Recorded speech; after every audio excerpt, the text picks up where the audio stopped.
of a bulk courier truck carrying thousands of brand new firearm licenses. It's believed the truck was en route from the government printing works to provincial headquarters in Gauteng when the incident happened on Wednesday. All right, for an update then, we're joined on the line by police spokesperson Brigadier Vish Naidoo. Brigadier, thank you very much for joining us here on SABC News. Very, very good afternoon, and thank you for this opportunity. Just as a start, have there been any arrests at this point or any links? I mean, this is really quite concerning, isn't it? Yeah, well, there hasn't been any arrests as yet. It is concerning indeed. The driver of that courier company was killed during that hijacking in October last year in Dobsonville. And of course, among all the other consignments of goods that were stolen were firearm licenses. Already printed firearm licenses that were being distributed by the government printers especially to Mpumalanga province. Yeah. And these licenses, this vehicle was hijacked, the driver killed, and these licenses were stolen. Yeah, you know, as a police officer, I'm sure, Mr. Naidoo, you can let us know what exactly criminals would then be using these firearm licenses for. Were they not perhaps dedicated to specific people? What would they then be used for? Well, these firearm licenses would be of absolutely no value to the hijackers. I think the intention was to hijack the vehicle for monetary gain, for self-enrichment, but I don't think they realized that these licenses were there. These licenses will be of no value to them because these licenses are designed specifically for individuals. Yeah. And individuals, when on receiving the licenses, they would take these licenses, go to the dealership where they procured the firearm. They would have to produce their license together with a valid South African ID as well as proof of address before the firearm can be handed over to the license holder. So these licenses will be of no value to those hijackers.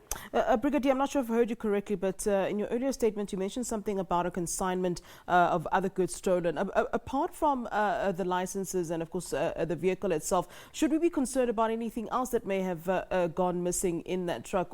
Could there possibly have been, in fact, firearms themselves that were in that truck? No, absolutely no firearms were there. They were just basic. It was a delivery or courier company that was delivering goods to individuals, to other companies, and as I said, those firearm licenses were destined for Mpumalanga province. So there were some items of value.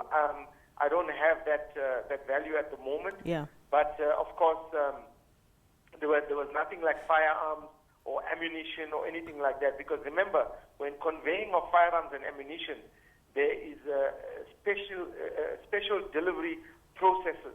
Special vehicles must be used. You can't just, hire a courier company to have such items delivered. There's laws governing the way such items like firearms and ammunition are actually conveyed from point A to point B. In this particular vehicle, there were no firearms, no ammunition. It were just firearm licenses. Yeah. And as I indicated, they have no value to whoever has them now. The best thing for them to do would be to throw it in a rubbish bin because they can make no use of it whatsoever. All right, and of course, in situations like this, I mean, this happened in Dobsonville. Usually, community may have some sort of information. Is our police perhaps following any leads, perhaps coming from community assistance by any chance in this particular case? Well, first and foremost, from our preliminary investigations, we don't believe that vehicle was hijacked in Dobsonville. Yeah. We believe it was hijacked en route to another area, which I'm not going to mention now, but it was taken to Dobsonville. The driver was murdered. His body was found lying next to the vehicle, and majority of the items, there were like 8 parcels that still remained in the vehicle. We suspect that the robbers were disturbed, so they left about 8 parcels in the vehicle and took the rest of them. So we don't believe that the vehicle was hijacked in Dobsonville. Our investigations have shown us possibly where the vehicle was hijacked, but we believe that the driver was forced to either drive there or one of the hijackers drove the vehicle to Dobsonville where they virtually emptied the vehicle.